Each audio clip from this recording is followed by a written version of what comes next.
Le téléphone portable est devenu dans nos vies un outil indispensable. Mais vous êtes déjà demandé si vous étiez accro à votre téléphone portable. Je me suis rendu compte il y a peu que j'étais addict à mon téléphone pour différentes raisons. Même si je justifiais constamment que j'utilisais mon téléphone pour des bonnes raisons et que j'en avais besoin parce que les choses étaient importantes, je me suis rendu compte que j'étais accro au téléphone. Comment je m'en suis rendu compte?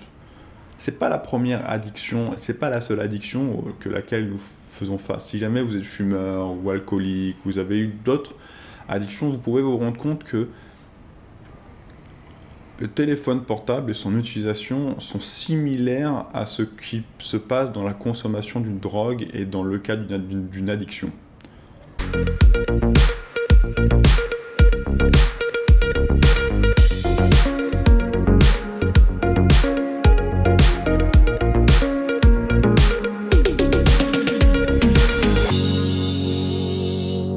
Tout d'abord, la raison pour laquelle on passe du temps sur son téléphone.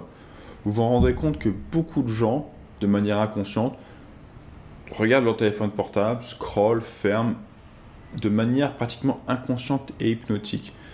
Ça, c'est un peu un comportement d'addict lorsque l'on consomme comme la télévision ou une drogue, c'est qu'on cherche à fuir à la réalité. Dès que la réalité commence à être un peu difficile parce qu'on doit commencer à affronter ses pensées, on préfère se plonger dans son téléphone, dans la cigarette, plutôt que de gérer la difficulté du moment.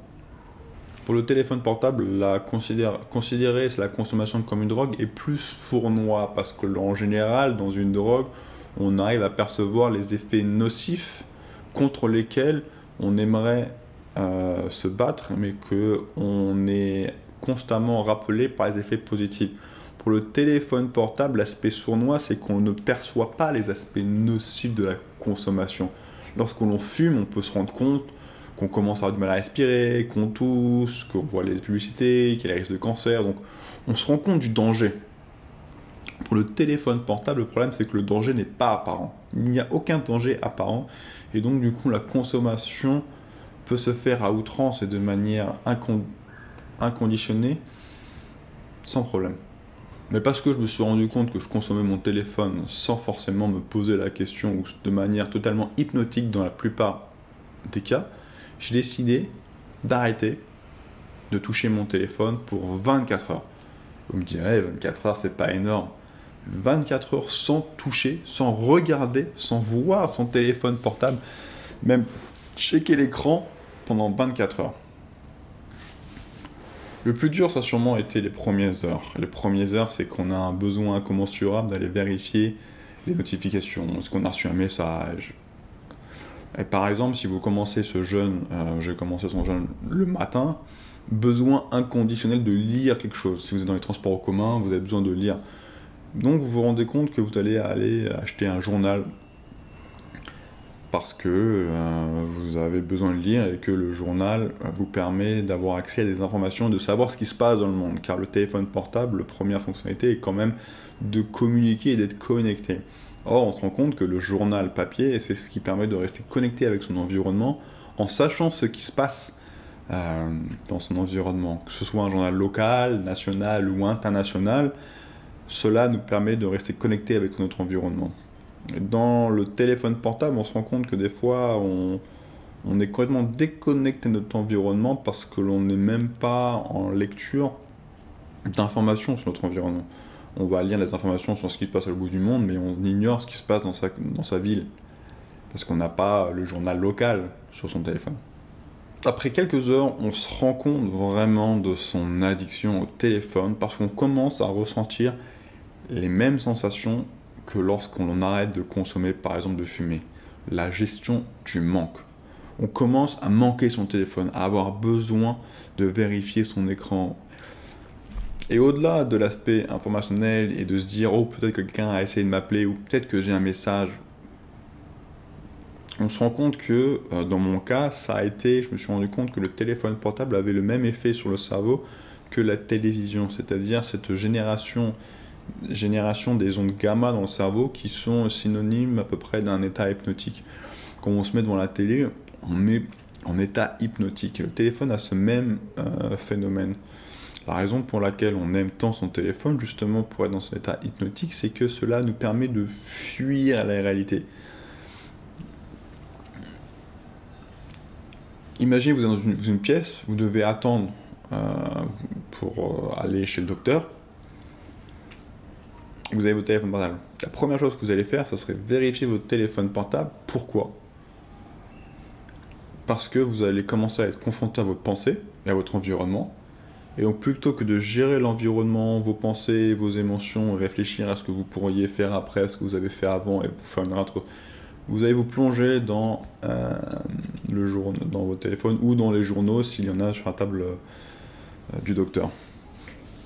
L'avantage aussi, c'est que les vrais besoins ressurgissent, c'est-à-dire qu'on arrive, comme toute addiction, on arrive rapidement à se passer des manques un peu futiles. Ok, je vais pas savoir l'heure qu'il est, ok, je vais pas avoir mes notifications Facebook, ok, je peux pas aller lire les news, mais on se rend compte, par exemple, surtout dans un monde de plus en plus connecté, dans l'univers Covid par exemple, où tout le monde travaille à la maison, vous ne pouvez pas appeler quelqu'un dont vous avez besoin d'avoir une information.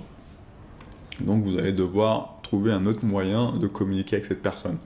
Si c'est urgent, cela peut être compliqué si vous n'avez pas de téléphone fixe et si elle non plus. Vous pouvez commencer à utiliser les messageries, Facebook, Instagram, mais après on retombe dans les mêmes problématiques. Mais après, ce qui est intéressant aussi de se rendre compte, c'est que lorsqu'on commence à être dans cette situation, on commence à trouver des solutions. La plupart des gens nés après 2000, qui n'ont jamais connu la vie sans téléphone, ne savent pas comment vivre sans téléphone. Notre génération, on a connu une vie, et nos parents ont connu la vie sans téléphone. Donc si demain le téléphone disparaît, on saura s'adapter. Ce sera dur, mais on saura parce qu'on connaît. Les nouvelles générations n'ont jamais connu la vie sans téléphone portable.